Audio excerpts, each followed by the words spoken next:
Good evening, you're watching 7 at 7, the only news bulletin where we curate the day's top 7 stories for our viewers. I'm Preeti Chaudhary, and before I take you through the headlines, I want to quickly get you up to speed where India stands numerically, at least, with its fight against coronavirus. The numbers right now are stacking up at 5,95,048. We've seen till now recoveries 82,49,579. Till now, the country's recorded a total import of death of 1,30,070. Now, let's just break it down in the worst hit states. Maharashtra continues to dominate with a total caseload of 31,863. Maharashtra alone has seen nearly one-third of the total death toll in India at 45,974. Karnataka stacked up second with total active cases of 38,694 and recording 11,529 deaths. Andhra Pradesh is at the third spot with total active cases of 25,527 and 6,868 recoveries. Let me now take you through. After 8 months of a complete shutdown due to COVID-19, Maharashtra has opened religious places across the state from today. Religious shrines like Siddhivinayak Temple, Mumra Devi Temple, Mahim Dargah and Haji Ali have opened doors. The famous Shirdi Sai Baba shrine has also opened its gate to devotees. Uddhav Thakure's government's notified do's and don'ts for devotees to follow. Only asymptomatic persons will be allowed inside places of worship. The use of masks, social distancing is mandatory. Remember, the decision comes weeks after a face-off between the Maharashtra governor Bhagat Singh Koshyari and Chief Minister Thakure over reopening of temples. The governor had questioned Uddhav's Hindutva for not reopening temples in the state. QR code लेके जो SOP ये जो है government की वो guideline सब जो है यो उसको मार्गदर्शक से जाके दर्शन लेना ये उचित बात है, लेकिन दर्शन मिल रहा है ये भी बहुत आनंदमय वातावरण में दर्शन मिल रहा है, वो भी अच्छी बात है। पब्लिक को भी थोड़ा इसके बारे में भी केयर करना चाहिए बस, क्योंकि आज ही ओपन हुआ है तो थोड़ा बी केयरफुल। काफी अरसे के बाद में आज हाजी अली शाह बाबा की मज़ार शरीफ की ज़ियारत किया, बहुत अच्छा महसूस हुआ। हम मौजूदा सरकार के बहुत बहुत शुक्रगुजार हैं कि उन्होंने आज आवाम के लिए इबादत गाहों को खोला, मस्जिदों को खोल दिया। अब मैं आवाम से भी गुजारिश करता हूं कि कानून का पालन करें और जिस तरह कोरोना हालात से हम लोग परेशान हैं उसका भी एहतियात रखें। अभी 7-8 महीना हो गया, तभी से हम लोग इंतज़ार करें, खाली बाहर से ही दर्शन ले रहे, गणपति बप्पा का आते जाते जॉब करते तब, और आज बहुत अच्छा लग रहा है। We are satisfied because the social distancing is maintained very nicely, and hand sanitizing is also done. We are very happy to have the darshan of Sai. I want to connect immediately to my colleague Vidya right now. You know, Vidya, it is a controversial decision. It would have been controversial either way because there is especially the opposition in Maharashtra wanting temples and places of worship to be open. But now that they have, we are in the midst of many cities, many states going through another surge in coronavirus. Maharashtra still continues to record the highest import of numbers. How will this actually stem the rising cases? How are they going to manage opening up of religious places? Well, Maharashtra government is extremely been very hopeful of the very fact that people will maintain social distancing and wear masks. In fact, that is something that they have been asking all the trust or all these religious places which are being run by the trust to maintain sanitization and social distancing. In fact, most of the churches also have issued that they will be open only for specific timings, and people can come in only around that time and maintain social distancing. So all these issues are there. But apart from that, the Maharashtra government really knows that at this point that because of the entire festivities that have been going on, there will be mingling of people, and that is the reason why the number of cases will increase, and that is the reason why hospitals and preparations of medical facilities is also on going on. In fact, they have been trying to make sure that people are there available, the checks are done, testing is done, the number of tests which has to be done is also being increased.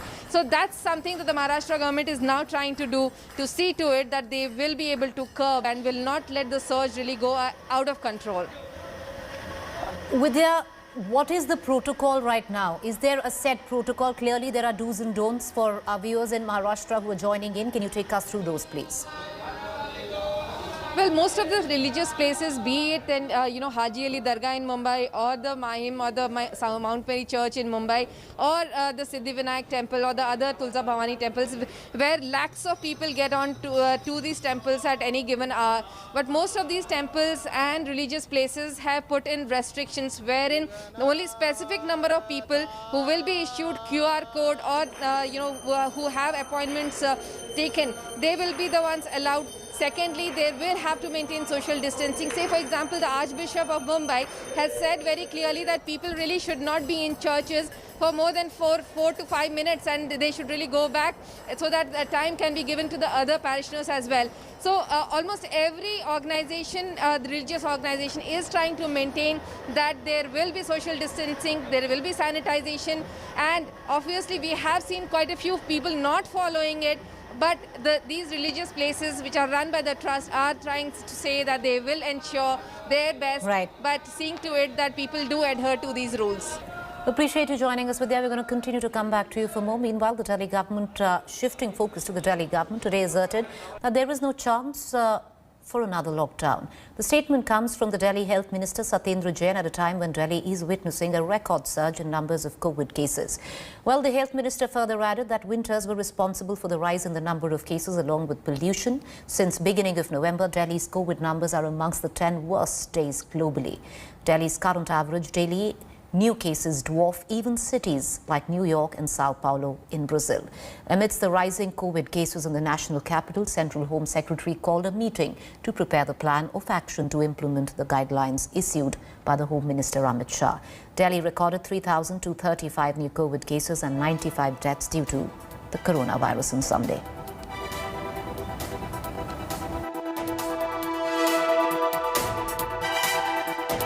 Lockdown करने के बाद जब lockdown किया गया था वो that was a learning exercise. उस lockdown से जो भी सीख मिली इतने महीनों के बाद, ये सीख मिली कि भाई जो लॉकडाउन से आपको बेनिफिट लेना है वो तो मास्क के ले सकते हैं आप। लॉकडाउन के बावजूद भी जिस टाइम लॉकडाउन किया गया कुछ 100 केस पूरे देश में थे, जब लॉकडाउन खत्म हुआ तो हजारों में पहुंच गए। आज भी उतने केस जितने की लॉकडाउन पूरे उससे ज्यादा एक दिन में आ जाते हैं। तो लॉकडाउन करने से इसको कंटेन किया जा सकता है, मुझे नहीं लगता संभव। सर्दियाँ स्टार्ट होती हैं, सर्दियों के स्टार्टिंग में ओल्ड एज की डेथ कुछ बढ़ जाती हैं, परंतु अगर आप एनसीडी से डाटा लेके चेक करेंगे तो ओवरऑल डेथ नहीं बढ़ रही। ऐसा होता है ना कि ओवरऑल इसकी वजह से डेथ बढ़ रही है। मंथली ले लीजिए, मंथ टू मंथ, पिछले साल का भी, इस साल का भी, उससे पिछले साल का भी ले लीजिएगा, तो मंथ टू मंथ डेथ्स नहीं बढ़ रही हैं। तो इसमें क्योंकि आदमी बीमार है, कोविड भी है, तो कोविड के खाते में जाता है। Meanwhile, in a big update on the Bengaluru riots case, a key aide of ex-Congress Mayor Sampath Raj has been nabbed. The Bengaluru crime branch arrested Riazuddin on the 7th November for helping the accused flee. According to authorities, Riazuddin helped Sampath Raj and another accused, Zakir, flee from Bengaluru to Nagarhole. Riazuddin allegedly drove the accused in his car to Nagarhole and also provided them accommodation for a few days. Riazuddin is now in judicial custody. This even as the hunt continues for former Congress Mayor Sampath Raj, who has been absconding for weeks now. Sampath Raj has been accused of inciting riots and has been named in the preliminary charge sheets. I want to connect to my colleague Nolan Pinto joining us for the latest updates. Nolan, it's over to you. What more can you add? Well, Preeti, in fact, this particular individual was apprehended by the CCB, which is actually looking into this particular case of the burning of the MLA's residence on that particular night. And what we're told is that they've arrested him. He's been sent to judicial custody. The officials in the CCB tell us that he took them to Nagarhole, to a farmhouse over there, and then kept them there for some time.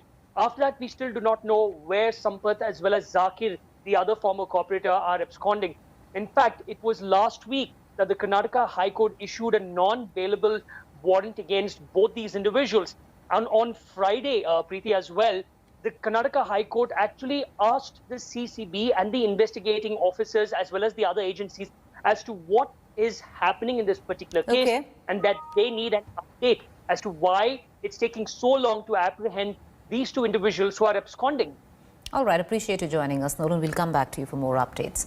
Meanwhile, the face-off between the AIADMK and the BJP over Tamil Nadu's Veil Yatra continues, hitting out at the BJP and its official mouthpiece, Nammada Amma. The AIADMK said that Tamil Nadu is in a state of peace and harmony and no one should divide people by conducting disruptive yatras. It added that Tamil Nadu government will not allow anyone to milk votes by such yatras.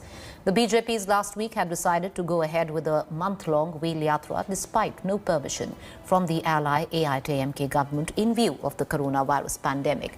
Tamil Nadu BJP president and other leaders were even detained. Both AIADMK and BJP are at a crucial juncture ahead of the 2021 Tamil Nadu Assembly elections. For the AIADMK, this will be the first state election fought by them without its leader, Jayalalitha. See, it is really unfortunate, and we demand that the AIADMK party organ should take back what it has written. Because Karpur Kutam is a fringe group supported by DMK and its allies, which has demeaned, degraded and abused the Hindu women, Hindu gods and goddesses.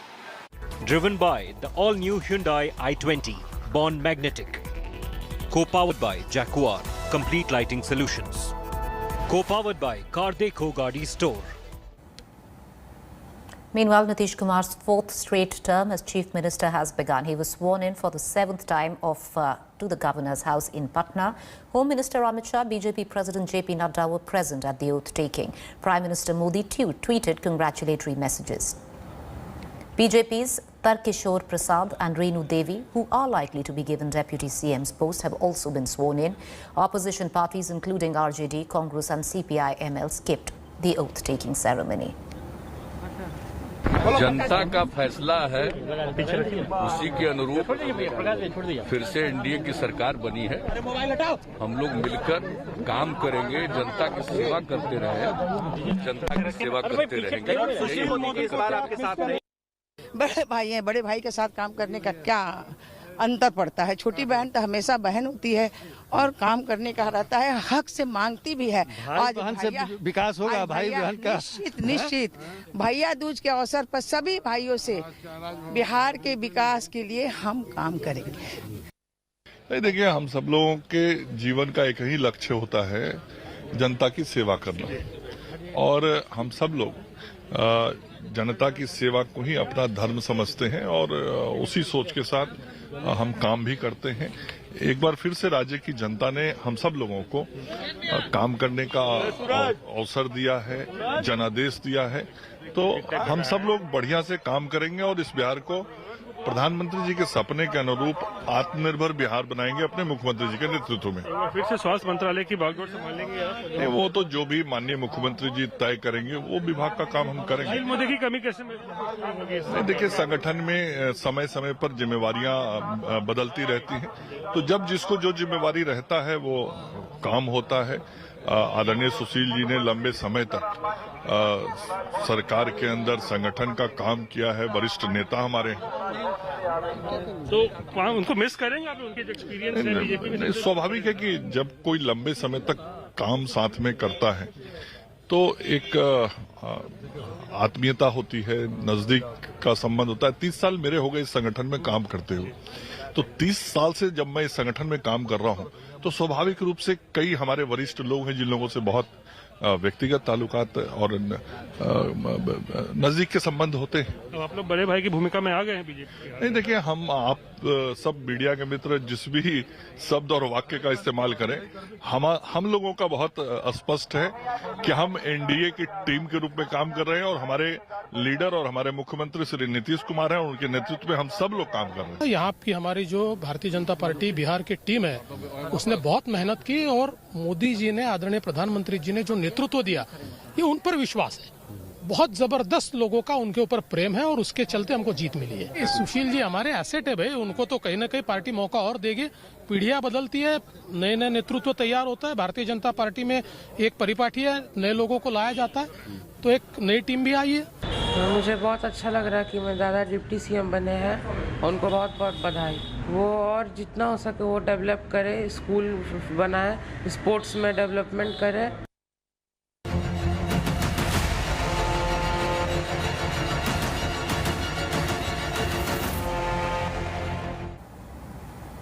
Meanwhile, the loss in Bihar has raised murmurs within the Congress. Senior Congress leader Kapil Sibal has gone public with his critique of the party's leadership. According to reports, Sibal has called for experienced minds and those who understand political realities to revive the organization.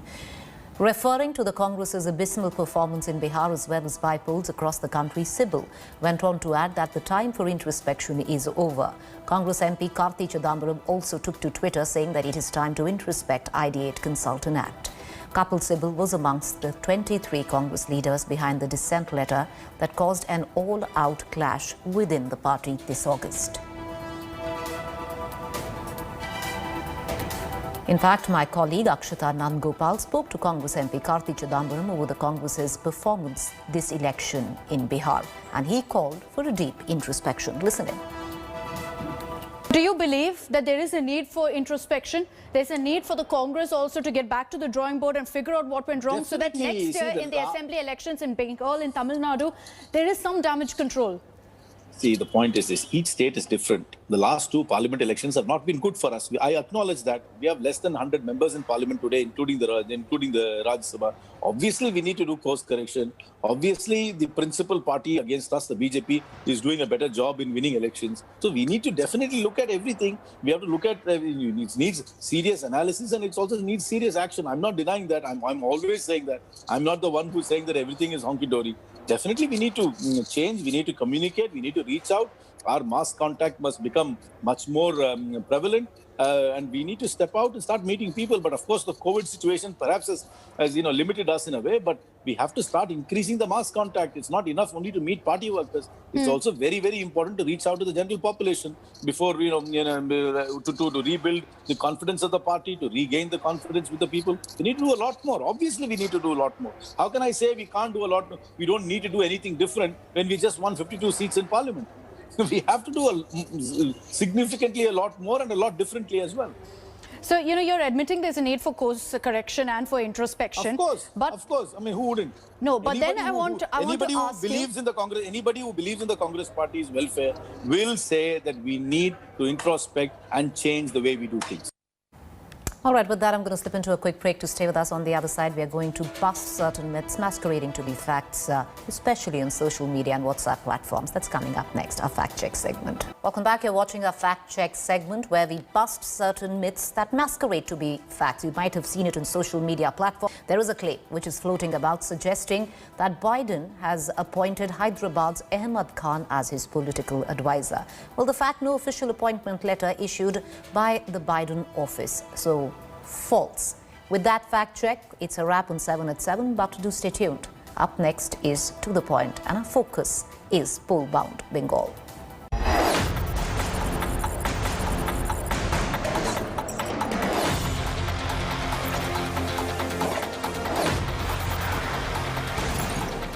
Hi everyone, Preeti Chaudhary here. Hope you like this video. For latest news and analysis, like and subscribe to the India Today YouTube channel. And don't forget to press the bell icon to stay updated. Thank you for watching.